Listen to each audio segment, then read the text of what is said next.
அனைவருக்கும் வணக்கம். இந்த பதிவில் நம்ம எதை பற்றி பார்க்க போகிறோன்னு தெரிஞ்சுக்கிறதுக்கு முன்னாடி மறக்காமல் நம்ம சேனலை சப்ஸ்கிரைப் பண்ணிக்கோங்க. பக்கத்தில் இருக்கிற பெல் பட்டனையும் கிளிக் பண்ணிவிட்டு ஆளுங்கிற ஆப்ஷன் கொடுத்துட்டிங்கன்னா நான் போடுற வீடியோக்கள் எல்லாமே மிஸ் ஆகாமல் நோட்டிஃபிகேஷனில் வந்துடும். இந்த பதிவு மிக மிக முக்கியமான ஒரு பதிவு. பெண்கள் அனைவரும் தெரிந்து கொள்ள வேண்டிய ஒரு பதிவு அப்படின்னே சொல்லலாம்.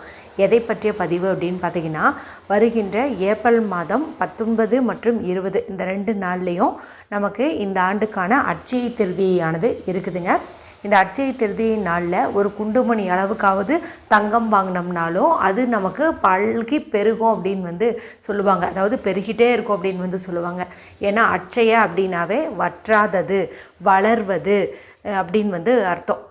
உங்கள் எல்லாருக்குமே அந்த மகாபாரத கதையில் பாண்டவர்களுக்கு கிடைச்ச அட்சய பாத்திரம் பற்றி தெரியும்னு நினைக்கிறேன். சூரிய பகவானால் வழங்கப்பட்ட இந்த அட்சய பாத்திரமானது அல்லல்ல குறையாத உணவு கொடுத்து தான் சொல்லுவாங்க. ஸோ அட்சயம் அப்படின்னா பெருகுதல் அப்படின்னு அர்த்தம். இந்த முறை நமக்கு பார்த்திங்கன்னா ஏப்ரல் 19ஆம் தேதி ஞாயிற்றுக்கிழமை அன்னைக்கு மதியம் 1:33 அப்படிங்கும்போது இந்த திதியானது தொடங்குதுங்க. இது பார்த்திங்கன்னா நமக்கு ஏப்ரல் 20ஆம் தேதி திங்கட்கிழமை அன்னைக்கு காலையில் 11:12 வரைக்கும் இருக்குது. ஸோ நீங்கள் இதுக்கு இடைப்பட்ட நேரத்தில் எப்போ வேணாலும் தங்கம் வாங்கலாம். இந்த 2 நாள்லேயும் வரக்கூடிய ராகு காலம் யமகண்டம் தவிர்த்து மற்ற நேரத்தில் நீங்கள் தாராளமாக வாங்கலாம். அதாவது ஞாயிற்றுக்கிழமை மதியம் ஒரு 2 மணிக்கு மேலே நீங்கள் போய் வாங்குங்க. இருந்தாலும் அன்று மாலை பார்த்திங்கன்னா 4:30 6 மணி வரைக்கும் நமக்கு ராகு காலம் இருக்கும். அந்த நேரத்தை ஸ்கிப் பண்ணிவிட்டு மற்றபடி நீங்கள் 6 மணிக்கு மேலே அந்த மாதிரி கூட வாங்கிக்கலாம். திங்கட்கிழமை அப்படின்னு பார்க்கும்போது காலையில் நமக்கு 11:12 வரைக்கும் தான் இந்த அட்சய திதியானது இருக்குது. இதுலேயும் நமக்கு காலையில் 7:30 9 மணி வரைக்கும் ராகு காலம் இருக்குது. ஸோ நீங்கள் ஒரு 9 மணிக்கு மேலே காலை 11 மணிக்குள்ளார இல்லைன்னா 11:15 அப்படிங்கிற மாதிரி டைம் வச்சுக்கிட்டு நீங்கள் வாங்குங்க. சரி, இப்போ எல்லாரும் அந்த நாளில் நகை வாங்கிட முடியுமா அப்படின்னு கேட்டிங்கன்னா, கையில் காசு வச்சுருக்கிறவங்க, அட்சய திருதிக்குன்ட்டு போன வருஷம் சேர்த்து வச்சுருக்கிறவங்களால கண்டிப்பாக வாங்க முடியும். டக்குன்னு எடுத்துகிட்டு போய் நீங்கள் வாங்கிடலாம். எங்கள் கையில் காசே இல்லை, காசு கிடைச்சாதான் ஒரு குண்டுமணி அளவாவது வாங்க முடியும். இந்த அட்சய திருதி நாளில் வாங்கினா பல்கி பெருகும்னு சொல்கிறாங்க. எங்கள் வீட்லேயும் பெண் குழந்தை இருக்குது. ஒரு குண்டுமணி அளவாவது வாங்கணும்னு ஆசைப்பட்றோம். அது வாங்குகிற யோகமாவது எங்கள் வீட்லேயும் தங்கம் நிரம்பி வழியணும்னு விருப்பப்படுறோம். அதிகம் வேண்டாங்க, ஒரு 10-20 பவுனாவது சேர்த்துற அளவுக்கு எங்களுக்கு வசதி வாய்ப்பு அமைஞ்சிச்சின்னா போதும். ஒரு யோகம் கிடச்சிச்சு, அதாவது இப்போ குண்டுமணி தங்கம் வாங்கினீங்கனாலும் உங்களுக்கு ஒரு 20 பவுனாவது சேர்த்துற அளவுக்கு யோகம் கிடச்சிச்சின்னா கூட போதும் அப்படின்னு நினைக்கிறவங்க இப்போ நான் சொல்லக்கூடிய இந்த ஒரு எளிமையான பரிகாரத்தை நீங்கள் செய்யுங்க. இந்த பரிகாரத்தை எந்த நாளில் செய்யணும் அப்படின்னு பார்த்திங்கன்னா, புதன், வியாழன், வெள்ளி இந்த 3 நாட்களில் எந்த நாளில் வேணாலும் நீங்கள் தாராளமாக செய்யலாம். அதுவும் இந்த முறை பார்த்திங்கன்னா நமக்கு வெள்ளிக்கிழமை நாளில் அமாவாசை திதியும் இருக்குது. சாதாரணமாக ஒரு சில பரிகாரங்களை மற்ற நாளில் செஞ்சு நமக்கு பலன் கிடைக்கலைனாலும் அமாவாசை மற்றும் பௌர்ணமி போன்ற பிரபஞ்ச சக்தி அதிகமாக இருக்கக்கூடிய நாளில் செய்யும்போது கண்டிப்பாக பலன் நிச்சயம் அப்படின்னே சொல்லலாம். இப்போ நமக்கு இந்த முறை இந்த அமாவாசை திதியானது பார்த்திங்கன்னா நாளை இரவு 7:32 அப்படிங்கும்போது தொடங்குது. நாளைக்கு வியாழக்கிழமை. ஸோ நீங்கள் இந்த வியாழக்கிழமை செய்ய வேண்டாம், ஏன்னா பார்த்திங்கன்னா நைட் ஆகி போயிடுது.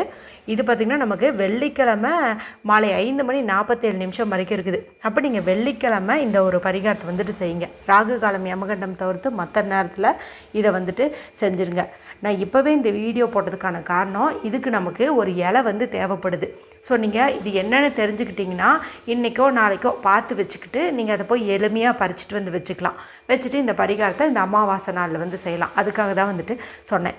சரி, இப்போ அமாவாசை தவிர மற்ற நாளில் இது எப்போ செய்கிறது அப்படின்னு கேட்டிங்கன்னா, நான் முன்னாடியே சொன்ன மாதிரி புதன், வியாழன், வெள்ளி அந்த மாதிரி நீங்கள் கணக்கு வச்சுக்கிட்டு செய்யலாம். இந்த பரிகாரத்தை சுத்தமாக இருக்கிற பெண்கள் மட்டும்தான் செய்யணும். பீரியட்ஸ் டைமில் செய்யக்கூடாது. வீட்டில் குழந்தைங்க இருக்காங்க, இல்லை கணவர் நான் சொன்னால் கரெக்டாக செய்வார் அப்படிங்கிற மாதிரி இருந்ததுன்னா நீங்கள் அவங்கக்கிட்ட சொல்லி இந்த ஒரு பரிகாரத்தை செஞ்சுக்கலாம். தேவையான பொருட்கள் நீங்கள் கொடுங்க, மற்றதெல்லாம் அவங்களே செய்யட்டும். இதுக்கு தேவையான அந்த ஒரு இலை என்ன அப்படின்னு பார்த்திங்கன்னா, பூவரசம் இலை. இந்த பூவரசன் இலையும் அரசு இலையும் கொஞ்சம் பார்க்குறதுக்கு ஒரே மாதிரி இருக்கும். நீங்கள் கன்ஃபியூஸ் ஆகிக்க வேண்டாம். வித்தியாசம் பழகினவங்களுக்கு நல்லாவே தெரியும். புதுசாக பார்க்குறவங்க கொஞ்சம் கன்ஃபியூஸ் ஆகிக்குவீங்க. இது பாருங்கள், இதுதான் பூவரசன் இலை. இந்த இலையை வச்சு நிறைய பரிகாரம் செய்யலாம். இப்போ நம்ம தங்கம் சேருவதற்கு செய்ய போகிறோம். இப்போ இதில் நல்லதாக ஒரே ஒரு இலை வந்து எடுத்துக்கோங்க. முன்னாடியே கழுவிட்டு நல்லா வந்து உலர வச்சுக்கோங்க. அதன் பிறகு இதில் நம்ம ஒரு முக்கியமான பொருள் வந்து வைக்கணும். அது என்ன பொருள் அப்படின்னு பார்த்திங்கன்னா, ஒரு துளி அளவுக்காவது தங்கம் வந்து வைக்கணும். ஏன்னா தங்கம் சேருவதற்காக தான் நம்ம இந்த பரிகாரமே செய்கிறோம். ஸோ குண்டுமணி அளவுக்காவது தங்கம் வந்து வைக்கணும். ஏதாவது ஒன்று உடஞ்சி போன மூக்குத்தி, ஏதாவது இந்த ஜிம்கியில் தொங்குன இந்த ட்ராப்ஸு, ஏதாவது ஒன்று துளி இருந்துச்சுன்னா வந்துட்டு வைங்க. தங்கம் இல்லை அப்படிங்கிறவங்க வெள்ளி வந்து வைக்கலாம். வெள்ளி அந்த கொலுசோட முத்து, மெட்டி, இது மாதிரி ஏதாவது ஒன்று வந்துட்டு வைக்கலாம். ஆனால் அவசியம் இந்த ரெண்டில் ஏதாவது ஒன்று வைக்கிறது அப்படிங்கிறது நல்ல பலனை வந்து நமக்கு கொடுக்கும். காசு வச்சுருந்திங்கன்னா கூட வைங்க. அதாவது சில்வர் காசு வச்சுருந்தீங்க அப்படின்னா அது கூட வந்துட்டு வைக்கலாம். அடுத்து ஒரு காசு வந்து வைக்கணும். 1 ரூபாவோ 2 ரூபாவோ 5 ரூபாவோ எது வேணாலும் வைக்கலாம். இது பார்த்திங்கன்னா 10 ரூபா காசு. இது புது காசு, அதாவது இந்த 2026 வெளியில் வந்த காசு.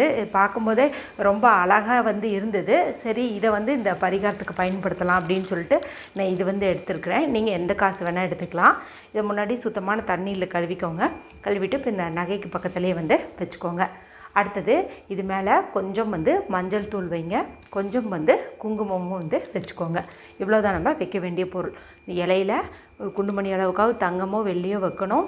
அடுத்து ஒரு காசு வைக்கணும். மஞ்சள் குங்குமம் வந்து வச்சுக்கணும். எல்லாம் வந்து வச்சாச்சு இல்லையா?